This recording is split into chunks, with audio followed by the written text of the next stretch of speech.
poker is self-awareness to know where you stand. How do you stack up against your opponents? Because that's really the difference. Negreanu, poker player. You're inducted into the Hall of Fame.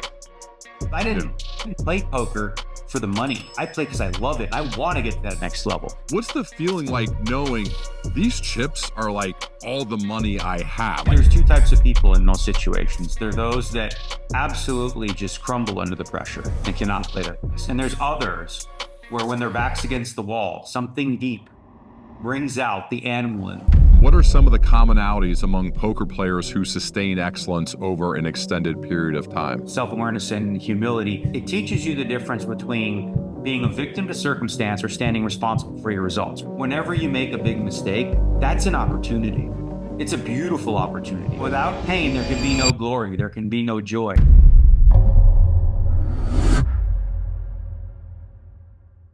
Daniel, man, a longtime fan. It is awesome to have you here on the Learning Leaders Show. Welcome.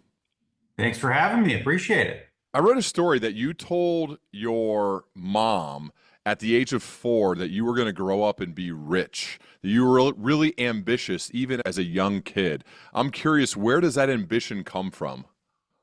It's funny you knew that because very few people do, but it's actually a kind of a silly story. You're 4 years old, you don't know anything. And I told my mom, I said, I'm going to move to California because I couldn't say California. And she said, well, how are you going to move? And I said, well, are you going to build a house? And I said, yeah. She said, out of what? And I said, out of matches. I don't know. I'm a kid, right? It ended up being poker and playing cards, but I don't know. I feel like we're all different. My brother was raised by the same parents, right? He didn't take the same path that I did. So part of that is innate. Part of that is who I was. I was sort of a competitive, driven, self-motivated believer in myself. And that would, again, I don't believe in the idea that we're all born a blank slate. We all have our own unique, otherwise, you couldn't make sense of two kids being grown in the same house, just totally different lifestyles or ways of thinking. So for me, I just have that innate resilience and confidence in myself that if I say I'm going to do something, I'm going to do it. And even be able to fight through some things. So let's fast forward a bit in your life. When you're in pool halls, you're gambling, you're a high school dropout, right? All the stuff before we get to you making it big as a poker player. So what was it like in your late teen years? Yeah, so I grew up in Toronto, right? And in Toronto, we played snooker. Here in America, it's mostly 8-ball, 9-ball and whatnot. But we played snooker and I just started playing pool and I really enjoyed the competitive aspect. As I said, I've always had sort of that competitive spirit and started to get better at that. And then some people introduced me to poker. And they're like, we're going to go play this game. I grabbed 6 beers with $10, lost my $10. My 6 beers were gone, but I enjoyed it. And we started to do that more regularly. And I started to notice the same guys keep winning. And I thought, wait a minute, I thought this was all luck.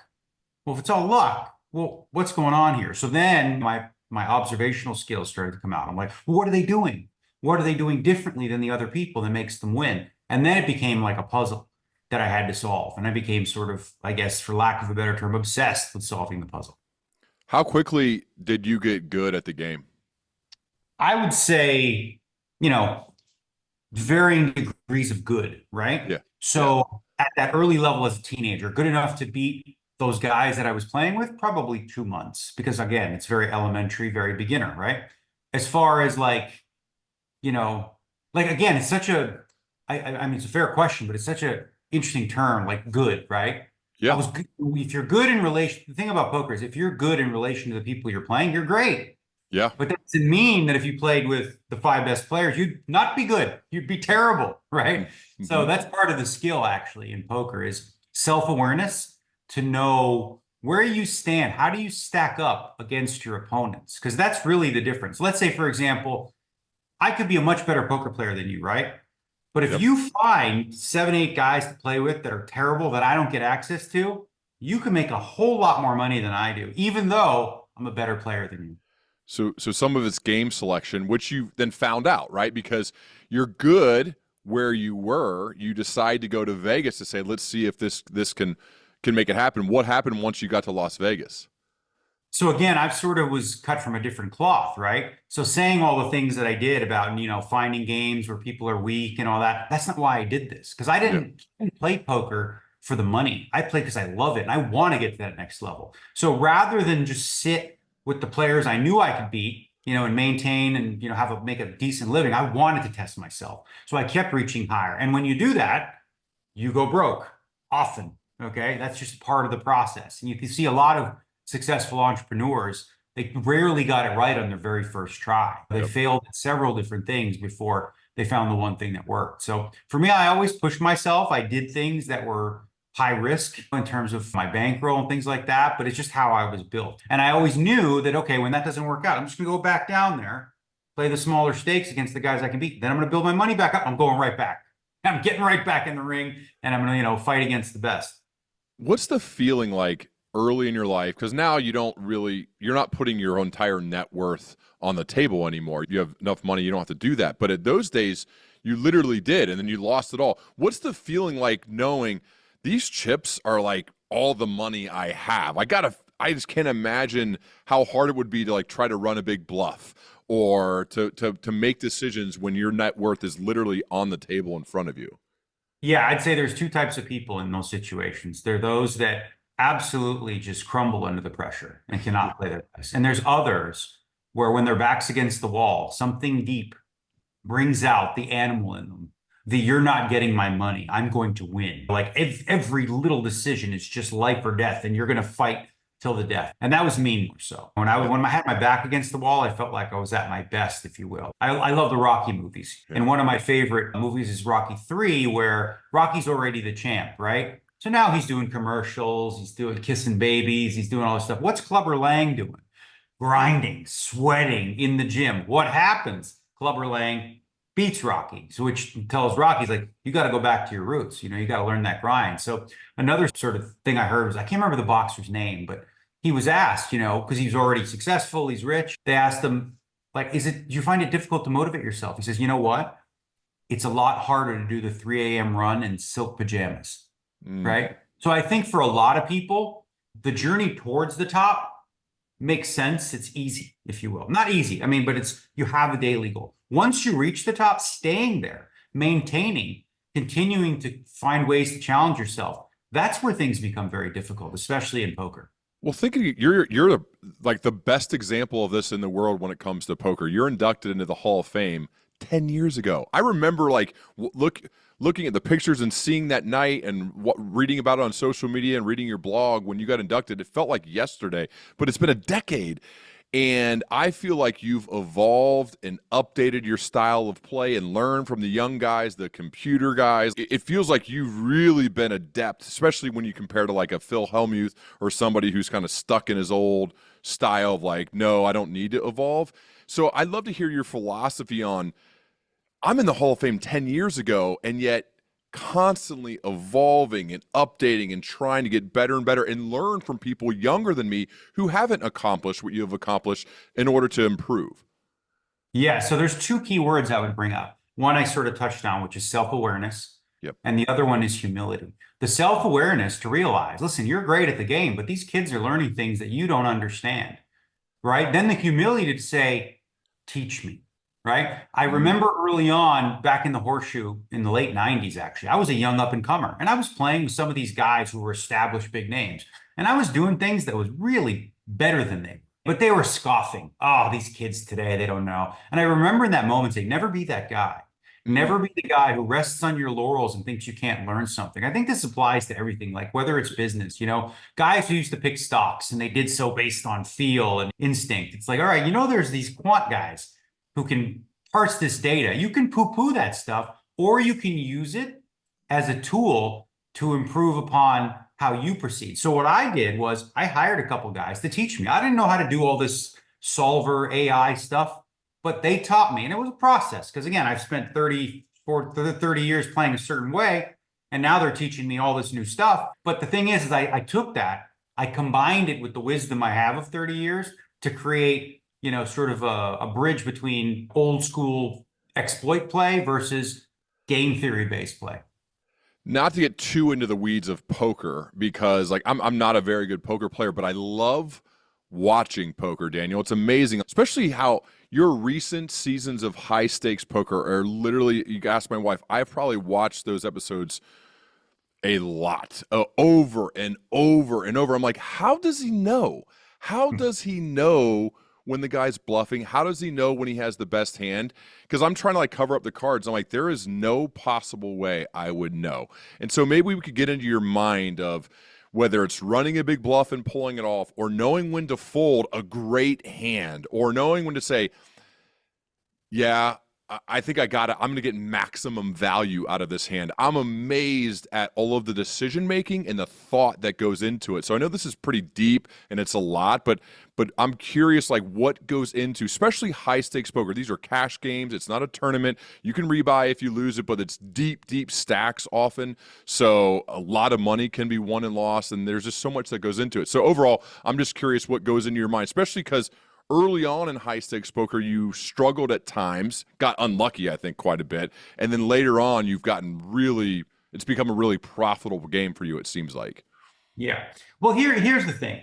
Before you even get to like, the specific hand or anything like that, step one really in every poker game is figure out, all right, who am I playing with? Right? Yeah. What are their tendencies? That's step one. How do they play? Does this guy bluff a lot? Does he never bluff? What types of moves does he make? What does his bet sizing mean? Things like that. That's step one. Step two is, what does each individual player think of me, right? Like Bill in seat one might think I bluff all the time. So I need to know that and go, okay, you know what? Don't bluff this guy because he calls too much. Seat two might be Joe. And Joe's like, that kid never bluffs. So I got to come up with some creative ones there. So it's player profile. And how do you do that? You do that by being observational. You pay attention. You look at the hands they're playing, the ways in which they play them, and you collect that data. I use my phone and I take notes whenever I see specific things, whether it's physical tells, whether it's, betting patterns that are unique and different, right? So once you've done this, now game theory, for those that don't know, like game theory is about just like being unexploitable. This is the baseline. This is what you do, right? So learning that baseline is valuable, right? But what I do is I'm like, okay, this is the baseline, but I'm not playing against the computer. I'm playing against Joe. And Joe thinks I never bluff. So even though the computer says don't bluff here, it's Joe. I'm gonna do something that's outside of game theory. I'm gonna exploit Joe because Joe thinks I never bluff, right? So there's always this psychological back and forth, this what we call leveling game, where now that once he starts to figure that out, that I am bluffing him, maybe then maybe I have to switch again, and it's like a cat and mouse game in that regard. So some people, I think, show their hands when they don't need to, and I don't know if they fully think it through. I feel like every time I've watched you on TV show your hand, there's a reason. You're not doing it just for fun or just for TV. There's a reason. So can you explain why? Let's say you run a bluff and they fold and you show them, or they fold and you actually had it, like you had the hand. Can you walk through the decision-making process of that alone, of why you would show your hand to somebody after either a bluff or you had the best hand? Yeah, so I would not recommend amateurs to do that. Never show your hand. I use psychological warfare. So what I call that planting seeds, right? I want you to see this. I want you to know what I just did. I want this to stick in your brain because I'm going to find a way to take advantage of that later. In a week from now or 2 weeks, we're playing again. And, I have it this time, but you remember, oh, no, but he does bluff here, right? Or I might never do it again. And it's all about, again, the leveling war, the psychological aspect. Again, I don't recommend it unless you play at a very high level. Generally speaking, there's no value in showing your hand and giving people free information. It's only valuable if you think you have an advantage. Like, I'm not going to show Phil Ivey my hand. No, there's no seed. You would never show an advanced player like that because he's too damn good. So you think like, I'm not going to. So the thing is, you show hands to people that you believe you're better than and you can exploit. You don't do that against the killers because the killers are just going to see what you did. They're going to know why you did it. And they're going to know, okay, he's showing me this because he thinks I'm going to think this. So you end up shooting yourself in the foot against really good players. So I think decision-making is a massive element of poker, and there's probably your full masterclass, which is on masterclass, that you could probably learn about decision-making. How do you go about making big decisions both on the poker table as well as how does that transfer off? Maybe in your business life or making decisions of who to partner with or who to work with, who you're going to take on as a sponsor. You're put to the test to make decisions all the time. Do I fold? Do I bet? Do I raise? What do I do here? So what's your overall mentality when it comes to making big decisions? So that's evolved too, right? Yep. As a result of sort of taking in solver work, using AI, the way in which I approach a problem now, and I don't know if this applies necessarily to all things, but with poker it does, is the first thing I do is in the situation, what is the correct answer? Okay. All things, forget about who it is, forget about that. Like in theory, if it was game theory optimal, what is the best play to make here? What is the correct frequency or whatever? Now that I've got that baseline, I say, okay, but now who am I playing? Right. So now I'm understanding my customer, if you will.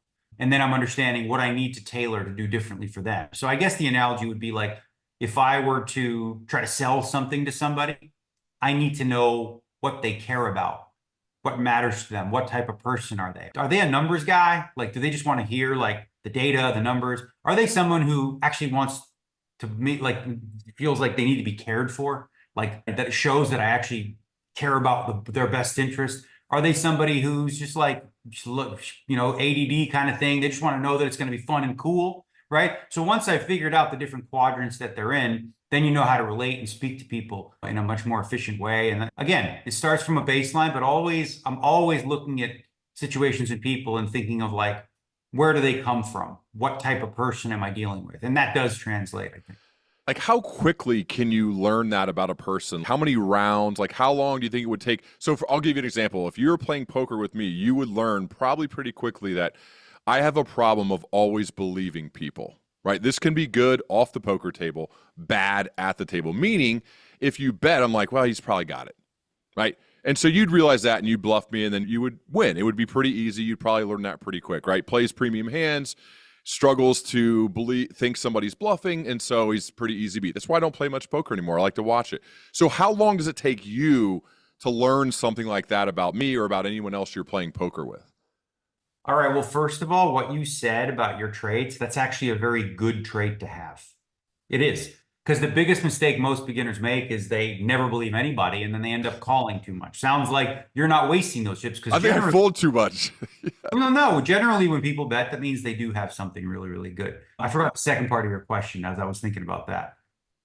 Well, I was saying, like, how long does it take? Oh, how long does it take? So, Yeah. because some of the guys you play with, Yeah. I'm thinking again of high stakes poker, or I wish you were on the most recent season. Hopefully, you're on future ones. But anyway, how long does it take if you don't know the person? You've heard a little bit about them. They're probably a rich guy or something if they're at a table where you're playing. But how long until you're like, okay, I got a pretty good feel of how they play? Well, it really does obviously depend on the type of person you're dealing with. If it's a quiet person who's not saying much, not engaging, not doing anything, just playing their hands, then all you really have is the hands they play. And if there's 9 people at a table, they might be playing 20, 30% of the hands. That's not enough of a sample size in a short period of time against them. I would say typically within an hour or so, I have some sort of idea of what my opponents are doing, sometimes much more quickly, depending. But usually, like, the thing is, at 1 hour, I have a general idea. At 2 hours, I have a much better idea. After a session, I have a pretty good idea. After a month, I'm pretty dialed in. But like, there's always new information coming, and you always have to pay attention to see, like, the thing that's hard, I think, for people in general is like, when you have a belief that something is true, right? Then when you are confronted with evidence that sort of dispels it, rather than just accept it and say, okay, maybe I was wrong. People go and try to justify, oh, he probably just did this one time. That's not him. Like, I think that's true away from the poker table too, like confirmation bias. We want to believe that we're right. So when we see information that corroborates our beliefs, okay, that must be right. And we don't even look into it. Whereas if there was information that contradicted our belief, we go, well, who wrote the study? Where did it come from? Who backed it? But you don't do that when it's stuff that like is aligned with what you believe. Mm. One of the things I think you used to be more famous for, and maybe not as much anymore, is talking through a hand, realizing you were beat, and then paying the guy off, right? You would literally talk through exactly what happened. They would have the exact hand you would say they had, and it was better than your hand, and then you'd call. I'm sure you get like people, your friends talk to you about this. It's been on TV quite a bit. And I feel like that's less of that has happened over the last maybe few years. So I'm curious, like your mindset of talking through the entire thing, saying what they have, it's better than your hand, and still calling anyway. Yeah, that ultimately is it's an internal battle of trust, of trusting what I just said, right? So I'm saying what I think they have. I work through the hand, right? But when you play poker, you're getting what's called pot odds. Like I have at 500, but there's 3,000 out there. Okay, so Yeah. even though I think that's it, in theory, I should still call with my hand because I'm getting odds, right? So it becomes like once you start to have more trust in yourself, then you can say, okay, you know what? I'm just going to go with what I believe. But again, when you do that, it's an internal battle because you're making them play, you're making a move that isn't, well, as I used the term before, correct. In theory, it's like you have to call with this hand, but something about it says, I know that this guy has it. So that's probably something that over the last 10 years I've really improved upon in terms of like trust myself. Even if sometimes you're going to look stupid and you're going to make a fold and you were wrong, but more often than not, if you're that dialed in, you're gonna be right. I love studying the commonalities of leaders who sustain excellence over time. That's again one of the big reasons I wanted to have you on, because it seems like even improved as you've continued on in your poker career, and not all players do. It seems like a lot of the ones that were popular or famous back in the early days of you being on TV are not really around anymore. Some of them are, but not a lot of them are, and you are. When you think about your profession, what are some of the commonalities among poker players who sustain excellence over an extended period of time? Yeah, again, going back to self-awareness and humility, always continuing to look to improve upon your game. Because if you ever get to the place in poker where you feel like I've got it figured out, I'm there, right? So now you're here and you stay here, okay? Well, everyone else is getting better. So while you were a step ahead, they're continuing to get better and you're not. So at some point they surpass you. And when that happens, you have to have the recognition to say, okay, well, I need to update some things. I need to fix things. I need to think about what I'm doing. So I would say every 6 months or so, I kind of take a look at that. But really, it's like sometimes every like 2 to 3 years, I'm like, wait a minute. All right, what's this about? What are they doing? Why isn't this thing that I've been doing working? What can I use? What can I switch? I'm always looking to update. That's the beautiful thing about poker. Really, you never will master it. You'll never be Yeah. perfect. It's a game of incomplete information and you're always going to be making mistakes. But similar to golf, the goal is to make the mistakes very small rather than the big miss where it goes in the woods. You're like, all right, well, instead of being within 3 yards, I'm 6 yards. Okay, that's fine. But I'm not out of bounds or anything like that. And with poker, you want to avoid, as you get better, just making the big mistakes. How do you deal with the luck portion? Let's say you make the exact right decisions and you get it in good, and then the cards don't turn your way, like maybe on the turn in the river or whatever, and you get it all in on the flop. You are a 4-1 favorite to win, and you lose. And this happens in poker. How do you manage and deal with the luck when it's not going your way? Yeah, I think because of the luck factor, I think this is something they should actually teach in school because Yeah. it teaches you a resilience. It teaches you the difference between being a victim to circumstance or standing responsible for your results, right? So the losers, the failures, the ones that don't make it, all they do is complain and bitch about, oh my God, I had pocket aces. I went broke. The guy had a 9 and a 6 and he beat me with this stupid hand. I'm like, okay, well, what value is there in you telling me this story? Like, what do we gain from that? How do we improve from there? You just was like, what you just shrugged. You're like, well, nothing I can do. I guess you're just an unlucky person. And I promise you, if you believe you're unlucky, then you're right. You really are. What the real pro does is they say, okay, well, okay, I lost the hand. Was my strategy correct in that spot? Okay, good. All right. Long term, that's going to pay off for me, right? But what I'll also do is I'll look at, okay, I busted from the tournament. Oh, I had aces. What happened before that? How did I get to the chip position where I was short? Was there any other small little things I can improve upon? Did I miss a bluff? Did I call a guy with a hand that maybe I shouldn't have? Right? Focus on the things that you can actually learn from. I'm a big believer in whenever you make a big mistake, that's an opportunity. It's a beautiful opportunity because now you could take a deep dive and go, what happened here? Let me plug this leak, right? So the next time I'm in a similar situation, I now know a better strategy out of it, right? So I look at breakdowns, if you will, as like opportunities for a breakthrough. Like I wouldn't say I enjoy making mistakes, but when I do make one and then have an epiphany about it, I'm like, oh baby, I just got better as a poker player. I think your outlook is rare. Maybe it's just because it's makes you feel better by saying, I just got unlucky. If luck wasn't involved, I would win every time, right? The famous line from Phil. Why is it so hard to have that outlook? Because you're surrounded by poker players who love telling you bad beat stories because they're actually really good. They just got unlucky. But this seems to be a common outlook, probably not only in poker, but just in life in general. It is really most people, and everyone is at different points of their life. Most people are just sort of like, it's easier to be a victim of circumstance, right? Because then you have no personal responsibility. You can just shrug and be like, well, woe is me, nothing I can do, versus the person who stands responsible and says, well, here's what I'm going to do about it. Now, the thing with poker, right? Like you said, I put my money in as a 4-1 favorite. Okay. And I lost. Well, guess what? Math alone says that's going to happen 20% of the time. Yeah. So 1 out of 5 times you're going to lose. Okay. The problem with the human mind is we have such a deep connection to the failure and the loss that we remember those things vividly. So you'll think in your mind, oh my God, I always lose as a 4-1 favorite. You forget about the other times where you held as a 4-1 favorite. And in the long run, you'll see that you win about 80% of the time. But the losses are so much more painful, which is why I think, especially for the younger generation, like really learning that resilience, learning failure, because I think now more than anything, if you've read any of Jonathan Haidt's books, Coddling of the American Mind, The Anxious Generation, which I just finished, a lot of our kids are not being allowed to fail. But that failure builds a muscle, right? When you fail at something, you learn how to deal with it. And if we coddle our children, we coddle the next generation from never having that experience, then we don't set them up to be at their best. Like failure is required. One of the things about you that I admire is that you're not afraid to speak up if you think there's injustice or there's something wrong and potentially alienate your fans. A lot of people that become well-known in their sport or whatever they do, they're like, I'm going to toe the line here a little bit. And whether it's on Twitter or it's a part of your blog or just speaking on TV or a podcast, if you think it, like, you say it. And so I would love to learn more about how you've gained the courage or where this comes from to have the courage to speak your mind on pretty much any and all topics, even if you know you're going to get some hate from it. Yeah. One of my favorite quotes is, in order to avoid criticism, say nothing, do nothing, and be nothing. And that's really not the way that I live my life. I think part of it, I always had a big mouth as a kid. I was a short kid. I was really tiny. My brother in the 6th grade was 6 foot.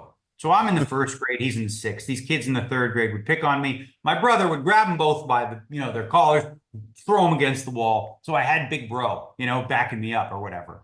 But frankly, I'm not afraid of controversy. Like, sure, I remember a famous quote many years ago. Michael Jordan said something like, Republicans buy shoes too, or something along those lines. And I'm like, listen, I'll tell you what.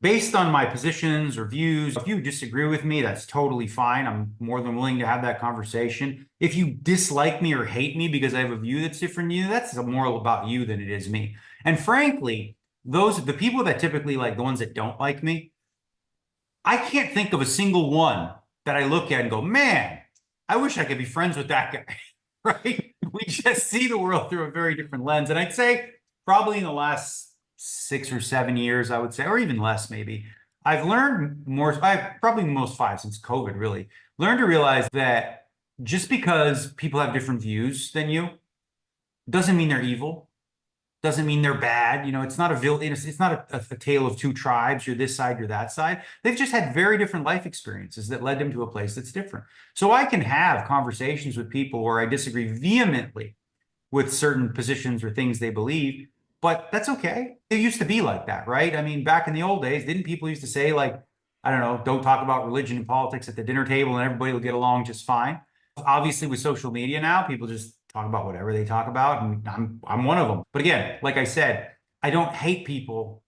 And I think I could see that sort of happening to me with social media as well, where you get pushed into a tribe, if you will. And I'm tribeless now. Like, I don't adhere to a tribe. Both tribes don't like me, basically. I think there's more and more in that camp because it just shows kind of independent thinking. Tim Ryan's on this podcast said the exhausted majority. I think it's in the middle, is where it's because I can't subscribe just because you say you're here or here. It's like, if you're independently thinking, you're obviously not going to fall in line with just I'm a big believer in this. There's no way It's actually impossible that you're doing any critical thinking of your own if you agree Yes. 100% with either extreme. If you Uh, do, then you're not doing the thinking, you're being told what to think. And when I go on X or whatever, I mean, the extreme progressives on the left and the right wing party, the right wing guys will call me a libtard, the left ones call me a right wing fascist. I'm like, okay. So then it tells me something. It tells me I'm in the right place. I look at issues independently.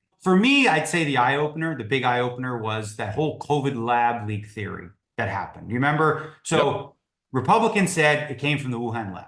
Democrats said, no, it came from a wet market. And if you think it came from a lab, you're racist. I'm Yeah. like, how about guys? How about this? How about we have no idea? Okay. How about either is plausible, right? Why do we have to decide what we think about this issue based on supposedly who you vote for? It makes no sense. And it really didn't happen in a lot of places in the world, but it did in America because we're so divided. So that was kind of an eye opener for me because, like, I'm like, oh, yeah, seems plausible. There's a coronavirus lab in Wuhan, the only one, in China, and there happened to be a coronavirus spread from there. Could be the lab. I'm not saying I know, but I'm like, I'm not dispelling it. I don't think that if you think that, that means you're racist. I think that's really silly. And I think that's what's happened to both extremes is they've both gone a little cuckoo. Yeah. One of the other elements about you that I think is pretty cool is that you're willing to take on challenges and maybe even play against somebody where it's their specialty but not yours. Thinking of Doug Polk and playing Heads Up, which you're obviously really good at it, but you're not like a specialist like there are those that exist in the world. And I think you lost like $1 million or so, and then got some of that back and won a title. What's your mindset towards accepting a challenge like that, knowing that the person you're going to play against is a specialist in that particular game, and you're good, but you're not a specialist at it? Well, it was even more of an uphill climb than you described because not only was it Heads Up, right, which is especially, but it was online, Yeah. right? I don't even get to see them. Like if it was live, like we did play live a Yeah, little you bit did of play it. live. Didn't you win when it was live? I won when it was live. We played a Heads Up match for another like high stakes feud. I won that as well. Like live is a different animal, right? Because there's more information available to me. And again, I was stepping into arena that I knew I was the underdog, but I relished those opportunities because again, what it did for me, and again, I'm in a position in life where I can afford the wins and losses. It improved my poker game overall. Like I got Hmm. better. Even though I was the underdog, I feel like especially as the match started to wear on, I started to really close the gap and have a real chance. But that's part of the investment, really. That's like study. That's homework. That's working out. So going into it, was that part? Because I've heard people say, when I sign up for projects, even if it fails, it's a victory if there was like a big learning opportunity. So like that's part of the decision-making process of whatever I'm going to do or whatever I'm going to sign up or whatever person or project I'm going to partner on is even if it doesn't work or doesn't go well, I'm still going to have learned a lot. So was that part of your mindset going into that particular game against him? Yeah, no question about it. I mean, the days looked like this. We would play for about 4 hours, and then immediately after play, I'd walk my dogs. I'd get in there in the lab, if you will, with my guys that we started using the solvers, and we would go over the entire session for about 8 to 10 hours. So I played 4 hours, but studied about 8 to 10 and was doing that as a regular pattern, right? And that study sticks with you forever and you improve as you go. But yeah, no question about it. Part of the process was I was like, okay, I need to get better. Like frankly, to take on the challenge in the right way, it would have required me to spend 3 to 5 years studying this stuff. I had about 6 weeks. So we did the best we could with the time we had. And as I said, like after halfway through the challenge or whatever, it started to feel like I was really improving. The other thing you've done really well is document the journey, whether it's writing in a blog, which I remember reading lots of those, as well as YouTube vlogging. So doing a bit of both of those things where you've kind of shown everybody this is what's going on in my life, the highs, the lows, the wins, the losses. Like your fans have gotten to see like the authentic stories in real time, not like going back and like, oh yeah, I remember that year when I won it all. When you just talk about the highlights with a little bit of tension in the middle and then I'm the champ, but in real time.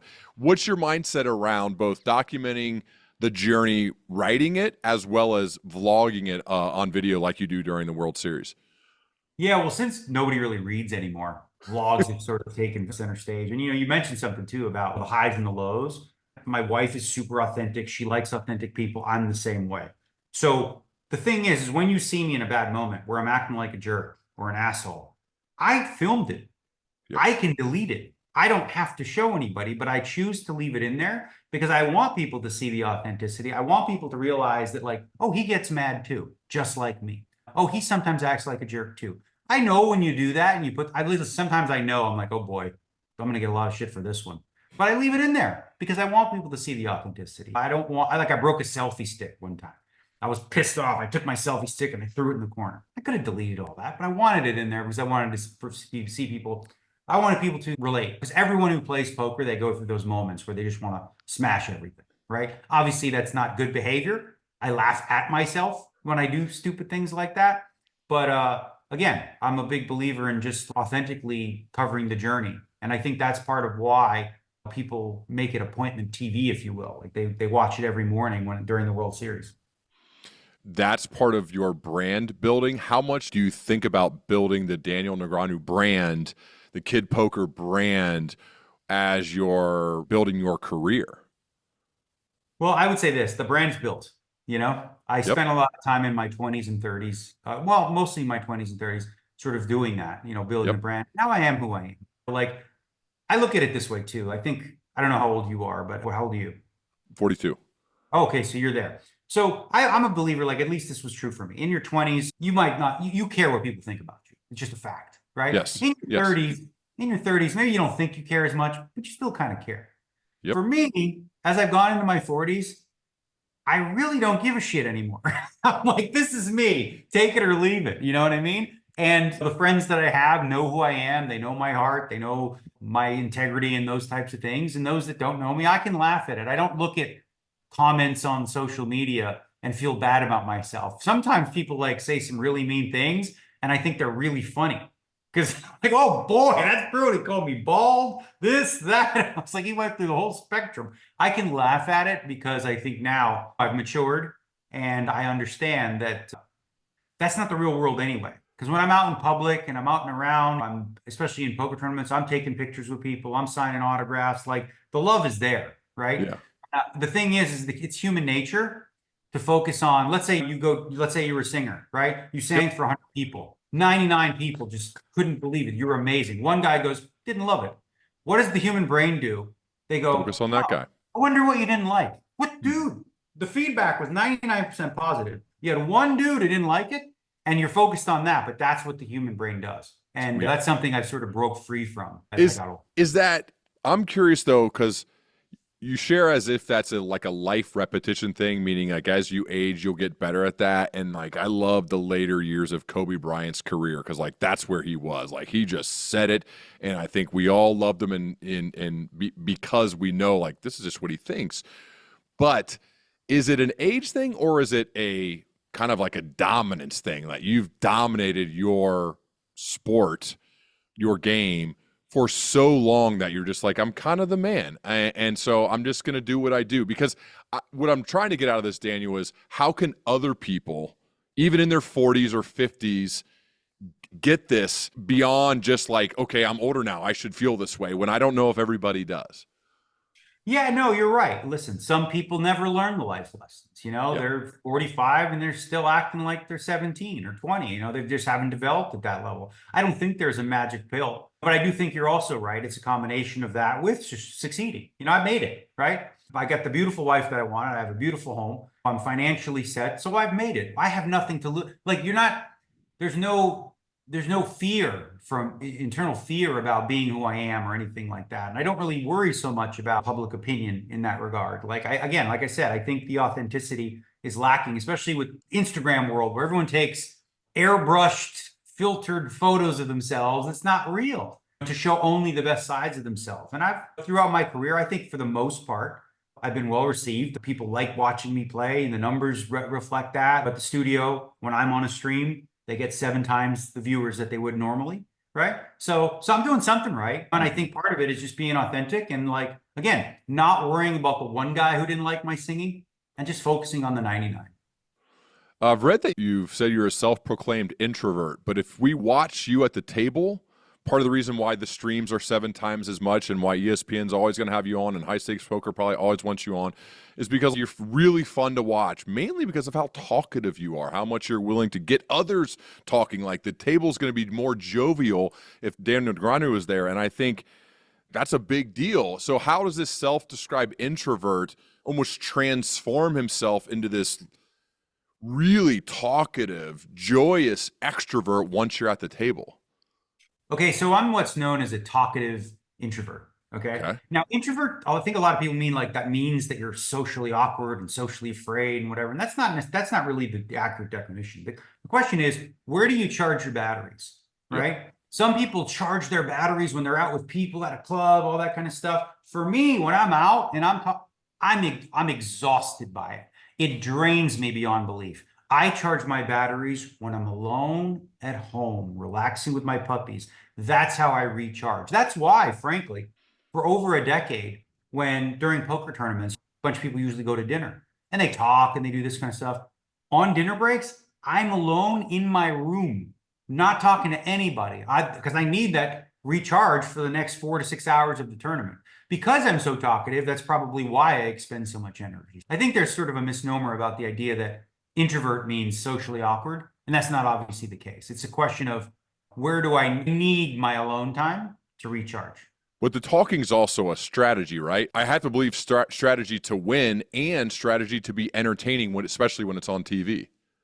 Honestly, the fact is it's me being me, right? But as a byproduct of that, strategically, it does benefit me in so many ways. Loosening up the table, having people more relaxed, getting more information about my opponents, all these types of things. On a TV table, under a stream, me being this way is essentially a dominant presence because I'm like, look how comfortable I am. You're not. You're afraid because you're under the TV lights. The people are seeing your cards. It's uncomfortable for you. I'm totally comfortable. How about that, right? So I think in that regard, it benefits me as well. But really, nothing about it is fake. It's just, I see somebody new at the table. Guess who the hell they are. So I ask questions, Were you like that in the early days, or did it take you a while to get comfortable under the bright lights, people seeing your cards, stuff like that? I think I was always comfortable. I think when I was a child, like even from 5, 6 years old, I thought I was going to be an actor.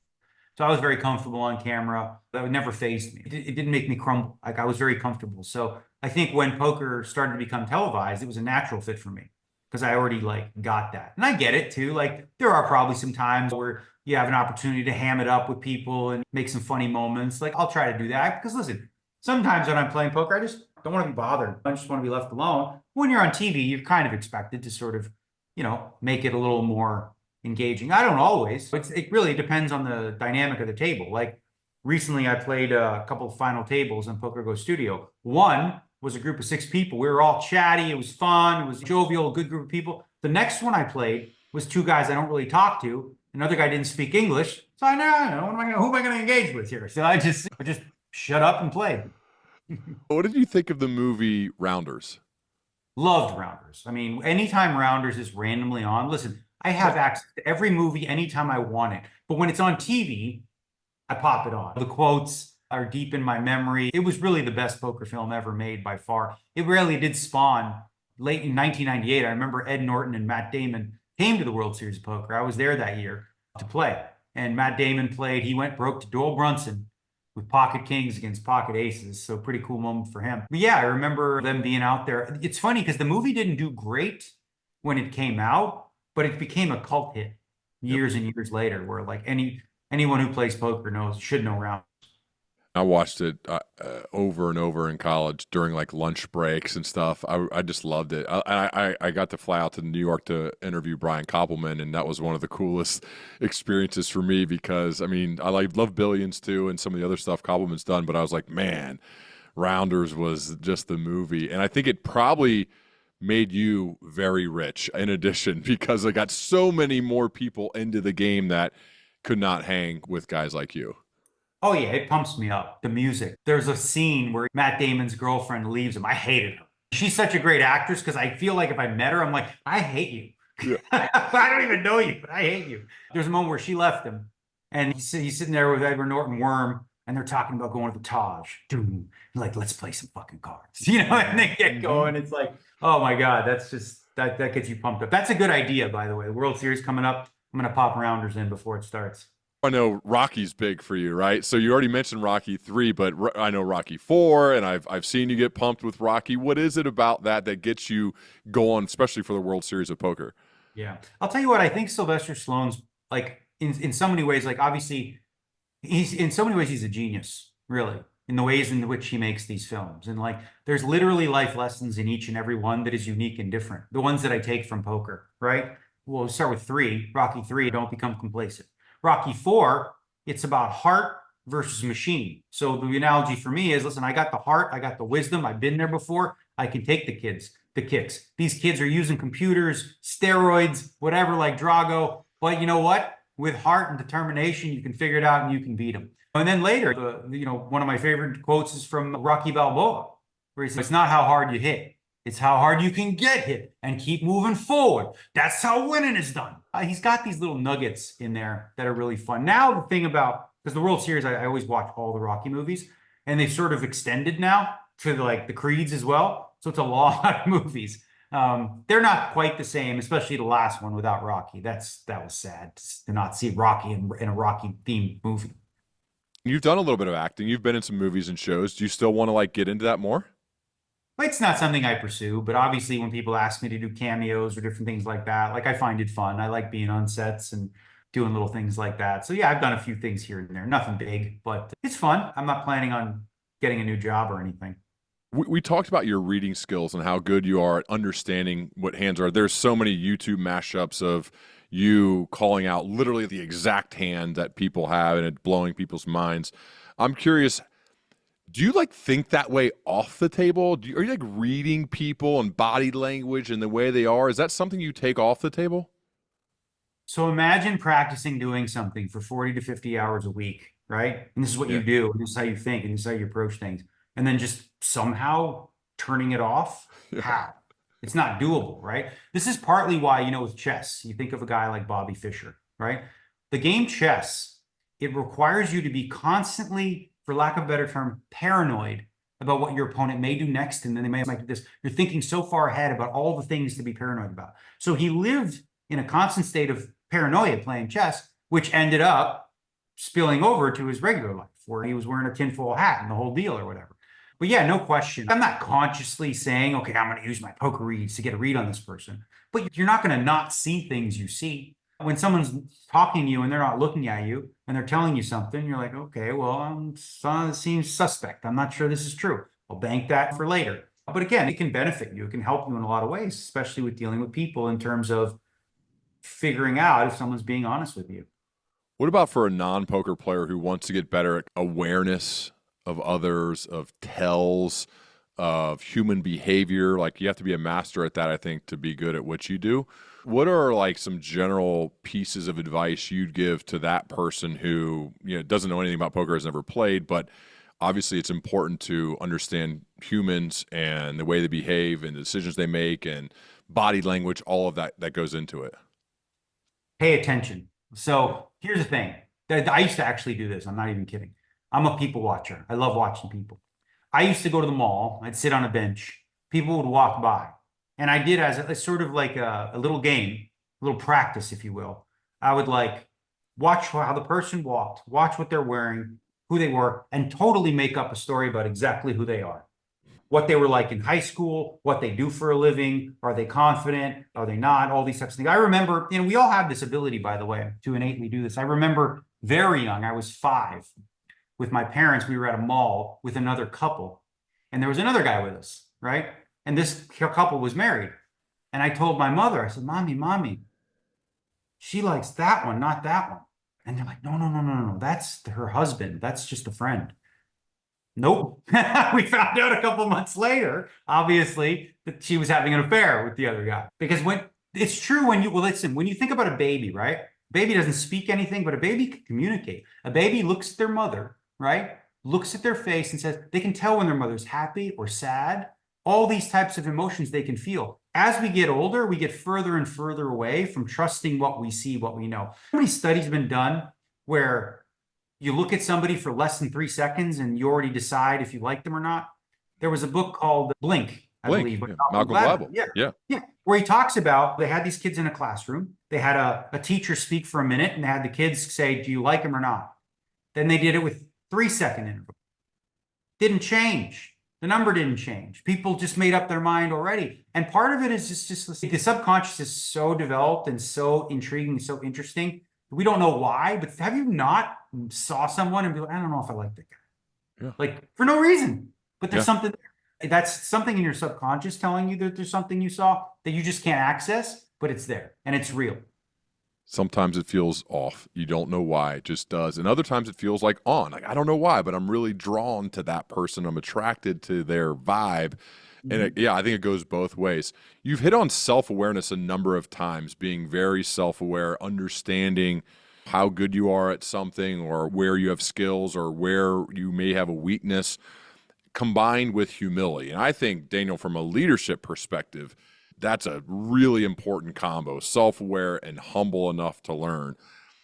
This is a tough one, but how do you remain and continue to be a self-aware person, especially for you when you become rich and the best at what you do, and when others around you want to be in your orbit, so they may be scared to tell you the truth or to tell you if maybe you're lacking in something? I think it's even harder for you than it would be for most people because of all those things. So how do you stay and increase your level of self-awareness? Well, ultimately, that requires you surrounding yourself with people that will be honest with you. My wife, for sure. She's the most authentic person I've ever met in my life. If you're inauthentic even the least, she's like, ugh, gross. I also did a course, and this was very valuable to me. I did an emotional intelligence course in 2013. It's transformational type stuff. There's one in Vegas called Choice Center.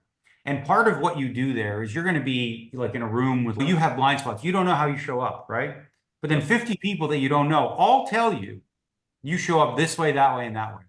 And you're like, no, I don't. And you're like, well, you do, because they're telling you directly. So I think like being aware of those blind spots in doing courses like that, working on emotional intelligence, there's so many ways in which you can do that these days. For me, the course was life-changing in so many ways because it really woke me up to some things that I didn't realize were holding me back in terms of things that happened. Actually, it's funny because it was with my now wife.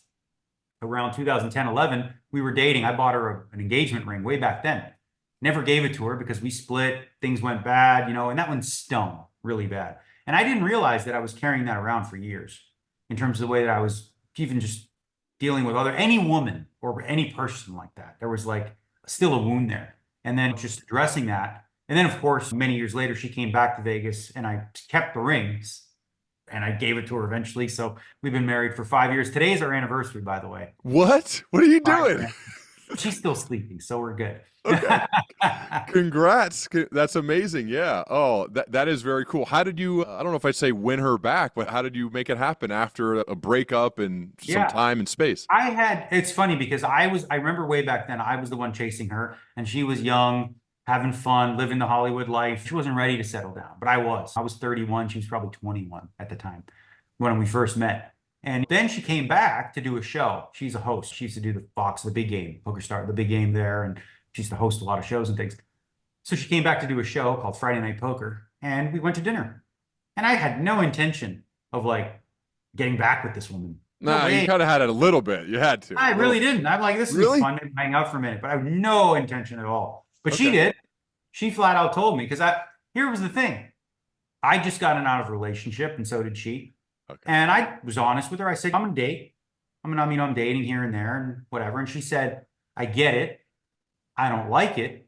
I'm not doing it, but you do you. I was like, whoa, who is this woman all of a sudden? Right? So from then on, I was no longer dating anybody else. And it was just me and her. And we got married really fast after that, actually, because it's not like you get married not knowing this person. I've known her for 15 years. We just got together again. Probably it was, I think, October. I proposed on New Year's Eve and we were married by May. Wow. What's the key to having a strong relationship with her?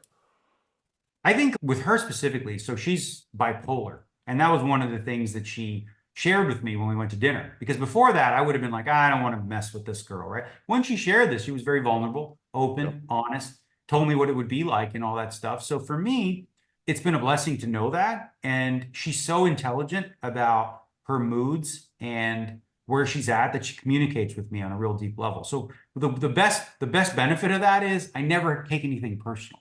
I Huh. really don't.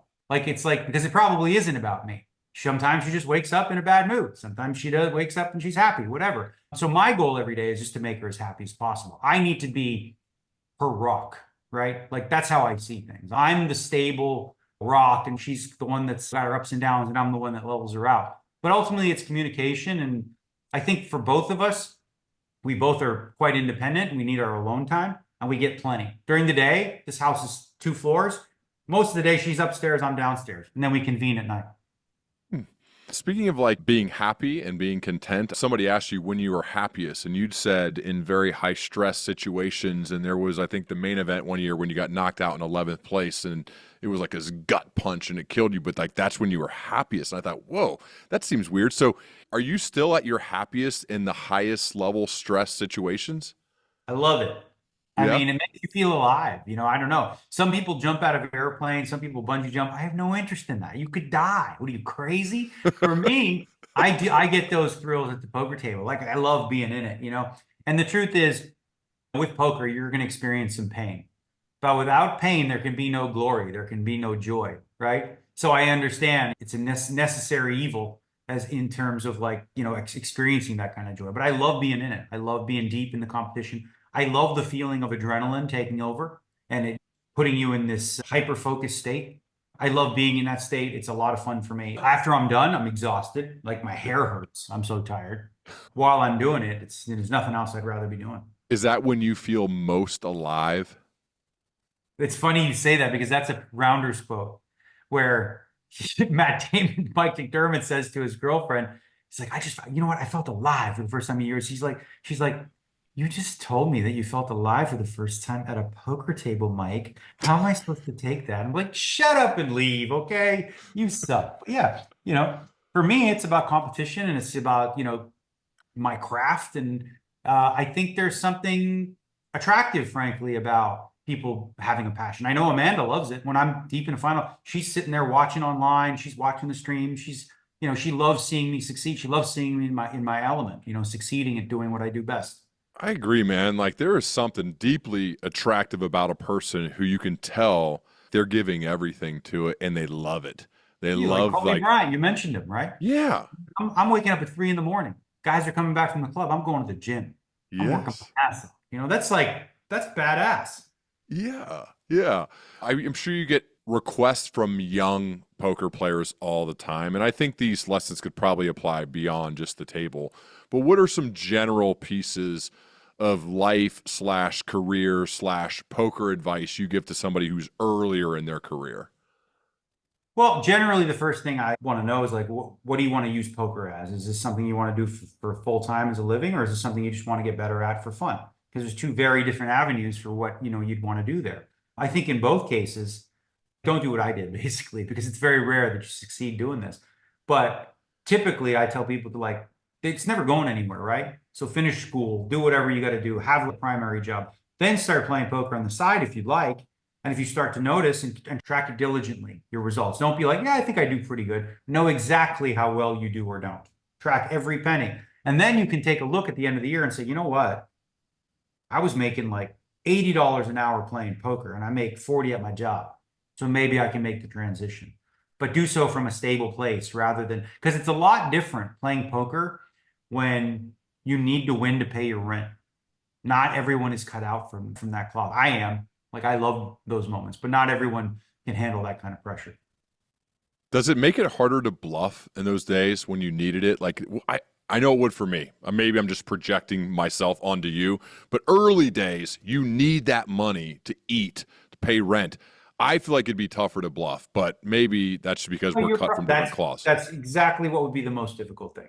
The most difficult thing would be like bluffing it off and realizing, oh my God, the guy called and now I'm done. And that's Yeah. something that you can avoid, right? You've got your case money here. If you just check and don't bet, you still have that money. But if you throw it in there, and that's where when I say people like crumble into that, you have to be able to do that. You have to be willing to do that. If you're playing, if you're not able to do that, then the stakes you're playing are probably too big.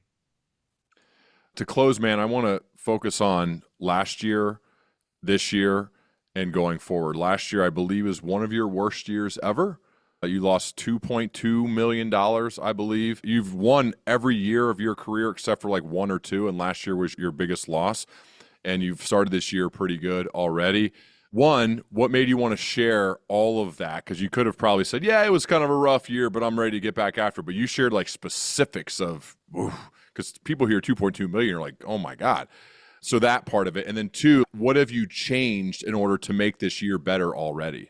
Yeah. Well, again, we talk about authenticity. I've been sharing my results since 2013. Like I Yep. share it publicly at the end of the year. Could you imagine me sharing every year and then having a losing year? Yeah, no, we're not going to talk about that. No, that's not how it works. You share every year, right? And frankly, I've been pretty lucky since 2013 to only have this big losing year and then one other. That's rare because when you think about I only play live poker, live tournaments. It's a very small sample size, over 100, 150. It's very common where you're going to be down a little bit of money, especially with the way tournaments work.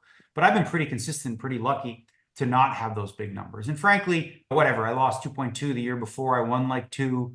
I'm up, and that's going to happen. It's just one of those years. But what I do is I look back at the year and I say, okay, rather than whine just completely about the bad luck, which existed, right? Obviously, I'm not going to lose 2 million without having bad luck. But then I look at, all right, what can I control?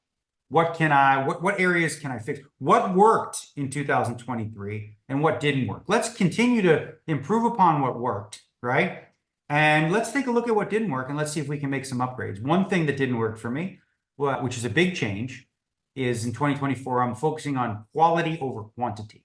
I have a little bit of FOMO. I don't like to miss out on stuff. And it all, frankly, was an epiphany thanks to my wife, Amanda. We were in Bahamas. It was December, and I just busted a tournament. And there's another tournament. It's a small buy-in. And I was talking to her on the phone. I said, yeah, I don't really feel like playing. I'll go jump in this tournament. And she said, you've never done any good when you don't feel like playing. And I was like, wait a minute. No, yes, I have. Remember that time when, and I couldn't think of one. And I was like, oh my God. So I didn't play. I just said, you know what, I'm gonna go to bed. And then the next day I played a big one. It was a $25,000 one. I had a really nice run in that because I was fresh and ready to do that. So I think in 2023, I played way too much. I played too much volume and didn't take enough breaks and rest. And as you get older, at least for me, me resting and I have to be at the poker table and really want to be there. If there's any part of my brain that's like, yeah, I kind of wouldn't mind laying and going to bed right now. That's going to affect how you play spots, right? You might take high variance situations, be like, whatever, I'll either get some chips or, I'll go broke. And that's not playing your best poker, right? So I'm going to focus on, if I just don't feel like playing, take the day off. Quality over quantity. Thank you so much, man, for doing this. This was amazing. Patty was awesome to work with, and I want to publicly note, I appreciate you being early. Not always the case, but that's important, and I think those little details matter. So thank you so much, man. Love to continue our dialogue as we both progress, Daniel. Sounds good, man. It was fun. Thank you.